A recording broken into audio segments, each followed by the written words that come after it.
अशी जुन्या काळातली घरं आता पाहायला भेटत नाही, पुण्यामध्ये तर नाहीच नाही.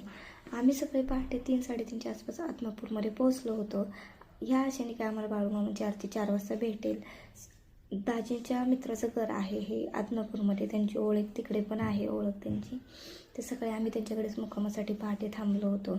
मस्त त्यांनी दोन्हीकडे बंब वगैरे लावला होता, चूल वगैरे पाणी तापवलं होतं आणि सगळे इथं जेंट्स लोक शेकवायला बसली होती आणि आम्ही आंघोळी करायला दुसऱ्या साईडला गेलो होतो, सगळे लेडीज लोक. सकाळी सगळी इतकी गडबड झाली की आम्हाला आरतीच भेटली नाही. जेंट्स लोकांचं सगळ्यांचं उरकलं पण आमचं काही उरकलंच नव्हतं. आम्ही जवळजवळ 18 ते 19 जण होतो आणि त्याच्यामध्ये लहान मुलं पण 5 ते 6 सगळे धरून आम्ही 19 जण होतो. सकाळी खूप आशेने आम्ही लवकरच आलो होतो की आम्हाला आरती भेटेल, पण आम्हाला आरती काही भेटली नाही.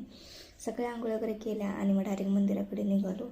तिथे मस्त सकाळी ही जवळजवळ आम्ही 4-4:15 तासात पोचलो होतो. सगळी दुकानं तिथे पहाटे चालू होती.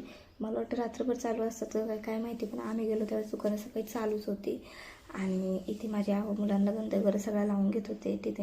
हे माझे मोठे दाजी, हे माझे आहो व्हाईट शर्टवाले आणि माझी मोठी बहीण पण बॅग मागे गेली.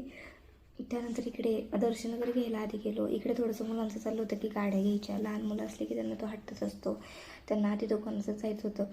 पण आम्ही म्हटलं आधी दर्शन घेऊ आणि माझं जिथे तिथे जाईन माझं क्लिपच घेणं सुरू असतं.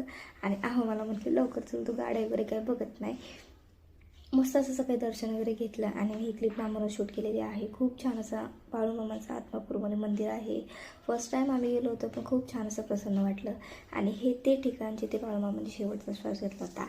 मला पण ह्यातली जास्त काही आयडिया नाही आहे, पण तिथे ना बाळूमामाची पूर्ण कथा मंदिराच्या बाहेर एक बॅनर आहे, त्याच्यावरती सगळं लिहिलं होतं.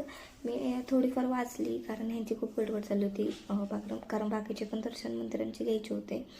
थोडीफार वाचली, थोडीफार लक्षात आली, पण पूर्ण स्टोरी काही मला त्यातली आयडिया नाही. आमचा देव आहे बाळूमामा. आम्हाला जायची खूप इच्छा होती, पण ती फायनली आमची पूर्ण झाली. आम्ही रात्रभरचा प्रवास करून आम्ही आदमापूरमध्ये पोहोचलो. गाडी आमच्या घरचीच होती. अर्धे जण पुढे गेले होते, अर्धे जण मागे होते. मला व्हिडिओ शूट करायचे होते म्हणून मी मागूनच हळूहळू चालले होते. त्यानंतर इथे बाहेर आलं होते, हनुमानाचं पण मंदिर आहे आदमापूरमध्ये. तिथे पण पाय वगैरे पडलो आणि सगळ्या मुलांना पण आतमध्ये घेऊन गेलो. छान अशी ट्रिप पण झाली. आम्ही भरपूर जण होतो. इथे हा बहिणीच्या नंतरचा नातू आहे हा. त्यानंतर इथे वगैरे हनुमानाच्या मंदिरात दर्शन वगैरे घेतला आणि पुढे निघालो. इथे या बहीण भावांची जोडी कायमचीच असते फिक्स.